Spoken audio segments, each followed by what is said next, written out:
ಎಲ್ಲರಿಗೂ ನಮಸ್ಕಾರ. ಜ್ಯೋತಿ ಕಿರಣ್ ಕ್ರಿಯೇಷನ್ಸ್ಗೆ ಸ್ವಾಗತ.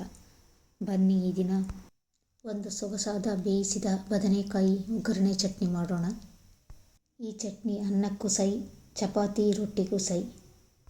ಮೊದಲು 2 ಬದನೆಕಾಯಿ ಮತ್ತು 4 ಹಸಿಮೆಣಸಿನಕಾಯಿಯನ್ನು ಬೇಯಿಸಿಟ್ಕೊಂಡಿದ್ದೀನಿ. ಕೇವಲ 2 ಬದನೆಕಾಯಿ ಇದ್ದರೆ ಸಾಕು, ರುಚಿಕರವಾದ ಚಟ್ನಿ ಮಾಡಬಹುದು. ಚಟ್ನಿ ಮಾಡಲಿಕ್ಕೆ ಏನೆಲ್ಲ ಬೇಕು ನೋಡ್ಕೊಳ್ಳಿ.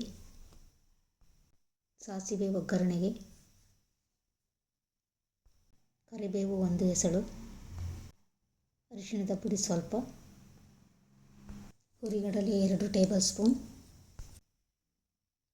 ಎಣ್ಣೆ 2 ಟೇಬಲ್ ಸ್ಪೂನ್, ಉಪ್ಪು ರುಚಿಗೆ ತಕ್ಕಷ್ಟು. ಈ ಚಟ್ನಿ ರೊಟ್ಟಿ ಮತ್ತು ಚಪಾತಿ ಜೊತೆ ತುಂಬ ಚೆನ್ನಾಗಿರುತ್ತೆ. ಜೀರಿಗೆ 1 ಟೀ ಸ್ಪೂನ್, ಕಡಲೆಬೇಳೆ 1 ಟೇಬಲ್ ಸ್ಪೂನ್, ತುರಿದ ಕೊಬ್ಬರಿ ಸ್ವಲ್ಪ, ಬಿಡಿಸಿದ ಬೆಳ್ಳುಳ್ಳಿ 1, ಕತ್ತರಿಸಿದ ಈರುಳ್ಳಿ 1, ಕತ್ತರಿಸಿದ ಕೊತ್ತಂಬರಿ ಸೊಪ್ಪು ಸ್ವಲ್ಪ.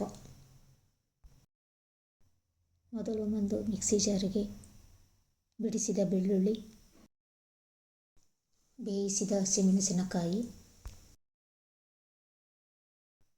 ಸ್ವಲ್ಪ ಕೊತ್ತಂಬರಿ ಸೊಪ್ಪು, ಸ್ವಲ್ಪ ಜೀರಿಗೆ,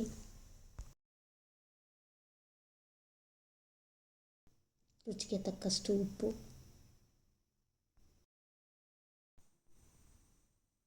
ಹುರಿಗಡಲೆ, ಬೇಯಿಸಿ ಹೋಳು ಮಾಡಿದ ಬದನೆಕಾಯಿ ಹಾಕಿ ಚೆನ್ನಾಗಿ ಗ್ರೈಂಡ್ ಮಾಡಬೇಕು. ನೋಡಿ, ಈ ರೀತಿ ಗ್ರೈಂಡ್ ಮಾಡಿಟ್ಕೊಂಡಿದ್ದೀನಿ. ಗ್ಯಾಸ್ ಹೊತ್ತಿಸಿ ಒಲೆಯ ಮೇಲೆ ಒಂದು ಪಾನನ್ನಿಟ್ಟು ಸ್ವಲ್ಪ ಸಾಸಿವೆ, ಎಣ್ಣೆ ಹಾಕಿ ಸಾಸಿವೆ ಸಿಡಿದ ನಂತರ ಕಡಲೆಬೇಳೆ ಹಾಕಿ ಮಿಕ್ಸ್ ಮಾಡಬೇಕು. ನಂತರ ಕರಿಬೇವು. ತುಂಬ ಜನ ನನ್ನ ವಿಡಿಯೋಗಳನ್ನು ನೋಡ್ತಿದ್ದೀರಿ, ಆದರೆ ಸಬ್ಸ್ಕ್ರೈಬ್ ಮಾಡಿಲ್ಲ. ಪ್ಲೀಸ್ ಸಬ್ಸ್ಕ್ರೈಬ್ ಮಾಡಿ. ಕತ್ತರಿಸಿದ ಈರುಳ್ಳಿ ಹಾಕಿ 2 ನಿಮಿಷ ಚೆನ್ನಾಗಿ ಫ್ರೈ ಮಾಡ್ಕೋಬೇಕು. ಈರುಳ್ಳಿಯನ್ನು ತುಂಬ ಬೇಯಿಸಬಾರ್ದು, ಸ್ವಲ್ಪ ಕ್ರಂಚಿಯಾಗಿ ಬಾಯಿಗೆ ಸಿಗ್ತಾ ಇರಬೇಕು, ಆಗ ಚಟ್ನಿ ತುಂಬ ಟೇಸ್ಟಿಯಾಗಿರುತ್ತೆ. ನಂತರ ರುಬ್ಬಿದ ಬದನೆಕಾಯಿ ಮಿಶ್ರಣ ಹಾಕಿ ಸ್ವಲ್ಪ ನೀರನ್ನು ಮಿಕ್ಸಿ ಜಾರಿಗೆ ಹಾಕಿ ಅದರಲ್ಲಿರುವ ಮಿಶ್ರಣವನ್ನು ಪಾನ್ಗೆ ಹಾಕಿ, ಬೇರೆ ನೀರೇನನ್ನು ಸೇರಿಸಬಾರ್ದು, ಇಷ್ಟೇ ಸಾಕಾಗುತ್ತೆ. ನಂತರ 1 ನಿಮಿಷ ಚೆನ್ನಾಗಿ ಮಿಕ್ಸ್ ಮಾಡಿ, ನಂತರ ಸ್ವಲ್ಪ ಅರಿಶಿಣದ ಪುಡಿ,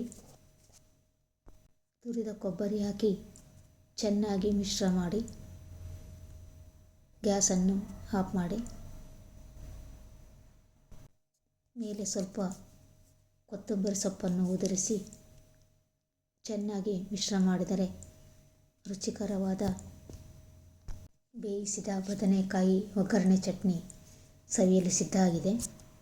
ಇನ್ನೇಕೆ ತಡ, ಈ ದಿನವೇ ಮಾಡಿ ನೋಡಿ. ಮನೆಯಲ್ಲಿ ಯಾರಿಗಾದರೂ ಜ್ವರ ಬಂದು ಬಾಯಿ ಕೆಟ್ಟಿದ್ರೆ ಈ ರೀತಿ ಚಟ್ನಿ ಮಾಡಿಕೊಡಿ, ಬಾಯಿಗೆ ರುಚಿ ನೀಡುತ್ತೆ, ಅನ್ನದ ಜೊತೆ ತುಂಬ ಚೆನ್ನಾಗಿರುತ್ತೆ. ಇದು ಹಳ್ಳಿ ಶೈಲಿ ಚಟ್ನಿ, ಸ್ವಲ್ಪ ಡಿಫ್ರೆಂಟಾಗಿ ಮಾಡಿದ್ದೀನಿ. ಟೇಸ್ಟ್ ಸೂಪರ್ ಆಗಿರುತ್ತೆ. 2 ಚಪಾತಿ ತಿನ್ನೋರು 4 ಚಪಾತಿ ತಿಂತಾರೆ, ಅಷ್ಟು ಟೇಸ್ಟಿಯಾಗಿರುತ್ತೆ. ನಿಮ್ಮ ಭೇಟಿ ಮುಂದಿನ ವಿಡಿಯೋದಲ್ಲಿ. ನಮಸ್ಕಾರ.